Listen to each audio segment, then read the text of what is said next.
Vous savez que votre corps révèle énormément de choses à propos de vous, vos pensées, vos doutes et particulièrement votre manque de confiance, votre manque d'assurance. Alors, comment est-ce qu'on arrive à décrypter ça lorsque vous vous exprimez devant un public?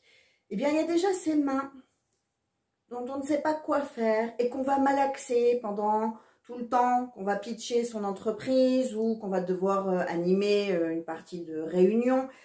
C'est le risque, quand on n'est pas bien confortable dans cet exercice, d'avoir besoin de se rassurer.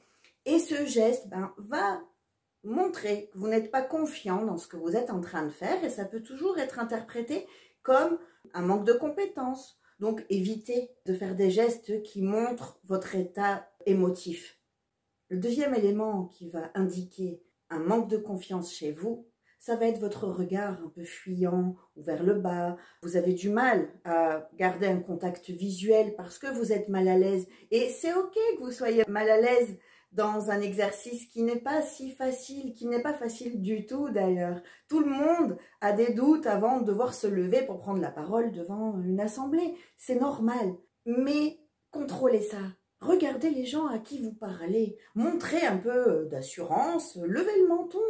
Pas haut. Gardez le menton droit, ne baissez pas le menton, ne vous mettez pas en situation d'infériorité. Jamais, quel que soit votre poste, parlez d'égal à égal. Vous n'êtes pas rien, même si vous avez ce jour-là des supérieurs qui vous écoutent. Soyez vous-même, gardez votre place, affirmez-vous. Ça passe par le regard, ça passe par la posture. On a une posture ouverte.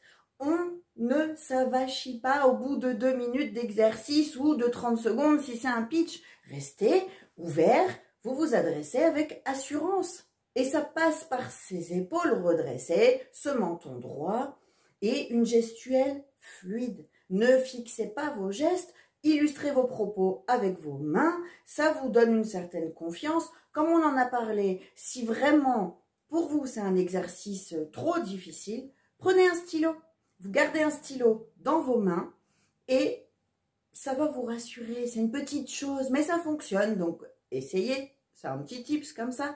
Si ça peut vous aider, ça ne va pas résoudre le problème de confiance en vous. Mais ça va un tout petit peu masquer votre malaise à cet instant T. Une chose encore qui va montrer votre manque de confiance, ça va être votre peur des silences.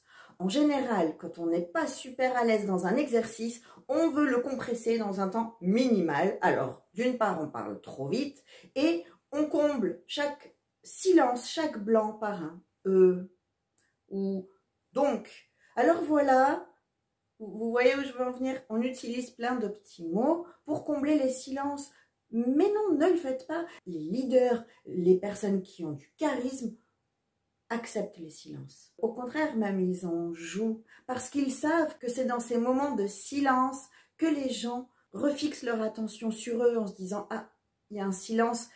Et à chaque fois, c'est pas un silence mort. Il y a une attitude, un regard.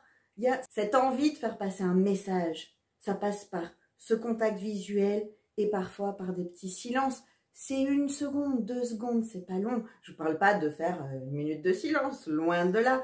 Mais n'ayez pas peur de ces petits moments.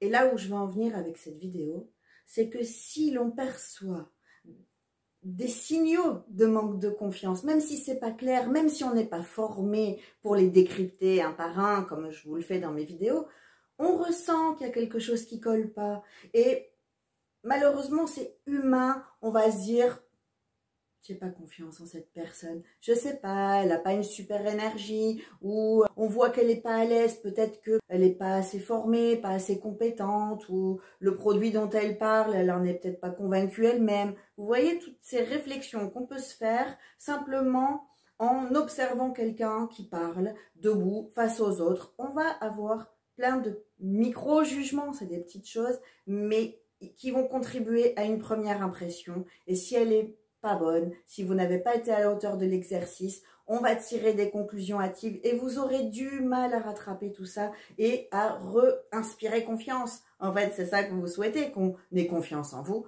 en ce que vous proposez.